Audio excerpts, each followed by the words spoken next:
realized, when they were doing the security, Johnny was like, she's not going to the show, she can bring a gun. And I wanted to be like, you know what? I can't buy guns anymore.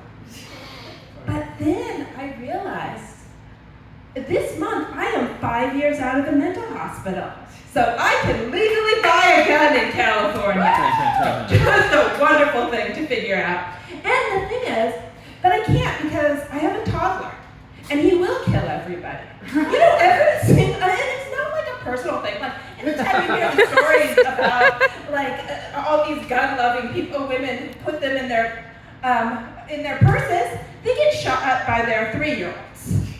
And my kid, I've seen it. He got kicked out of preschool for going, bam, bam. And I was like, I am very insulted.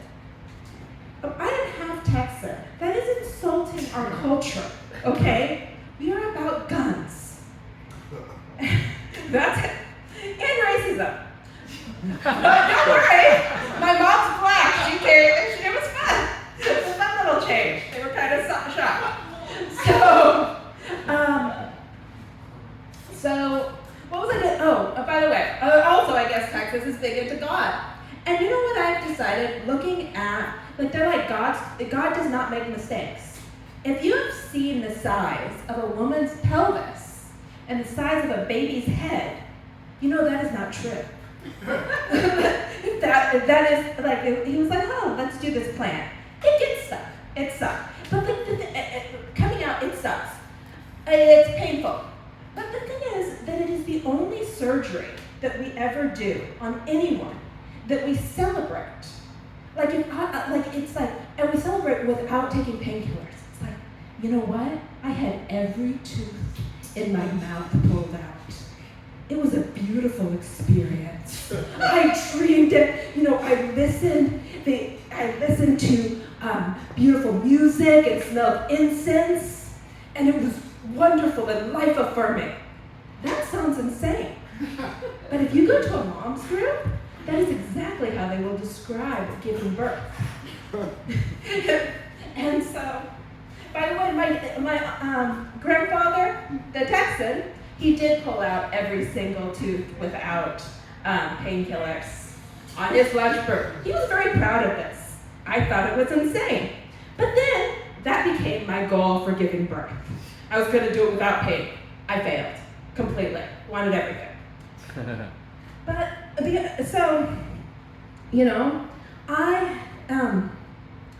then, the other thing they do is crazy if you read the moms groups, is that they say that you can save money, and it's even easier to do cloth diapers versus regular diapers. And they go and they explain it. Oh, well, yes, the pee does leak, but you gotta re-sew the elastic on the sides. And every fourth time they get washed, you gotta put outside and sun them for the sun, to clear it. And but this is just as easy. And people because it's in the child's best interest. And you listen to this crap and go. So that was it. But it sounds crazy. The thing is, the next one they do is breastfeeding. They're like, it's a bonding thing. And you know what? You haven't slept in 4 fucking days. And they send a fucking professional to grab your tits and be like, here it is. Oh, and they all complain. By the way, you will never have the right nipples. I was told that I had big nipples and that they would fit. No, my nipples were too big for the baby's mouth. My other friends' nipples were too small. And they don't. But you're sitting at 3 a.m. with your baby spilling milk everywhere, except in the baby's mouth, so the baby won't fucking latch. And you're crying on the ground going, this is so beautiful! This is me bonding with my baby! Leave it alone! And if you have a partner, they're like, this is insane. Just give them some formula and get some sleep. And you're like, no! I read it's poison! It's like giving a McDonald's hamburger to my child.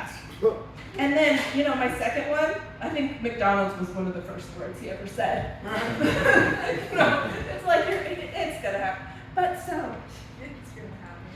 here's the thing is that I talk talk about all this crazy, and it looks crazy. When you go to the mental hospital, that's what they committed me on. I was so obsessive about it that I was not sleeping. I was like, they're like, you are crazy. You need to, when did you last sleep? And I'm like, I have a fucking newborn. I don't sleep. And every mom was looking at me going, you're not crazy. That's what everybody tells us. That's all of us. We're all fucking crazy. Now, by the way, after the 5th time, they did say I was crazy. This was the first. And so, yeah, so that's, you know. And the thing is, though, about crazy is that crazy ideas, I learned something. Men, when they're having crazy ideas, people pay more attention. Like, the whole idea that Moses could go to the top of the mountain and come down and say, I talked to God, and say, cut off your dick. And that starts a whole religion. And my husband, who's Jewish, you know, he got his dick cut off at home with a little warmer in the house. You know, and that's what Jews do. Yeah, it disturbs me, and no, the kids did not. This did not happen to our children. But like that's considered like if a woman came down and said, "Yeah, everybody cut off your dick." If she's lucky, she'd end up in the mental hospital. She'd probably be burned at the stake. So that's it. Oh, and the other thing though, they do say, just for anyone who's gone to the mental hospital, they say your first time is the worst, and that is true. Like the first time, I didn't realize to accept that my psychiatrist, Dr. Lloyd Benjamin, he's still there, can go in and go in the shower and look at me. No. Now, the psychiatrists are not supposed to like touch you. They're supposed to look, give you meds, and observe.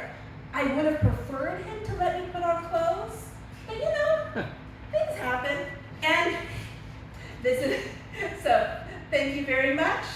I'm sure this is one to end with too. By the way, I tried to tell this story to stop our stigma, to tell about not having stigma of mental health, and they're like, yeah, I don't like your story. It gives too much stigma to this. So I was banned from Stop Your Stigma. I was kicked out.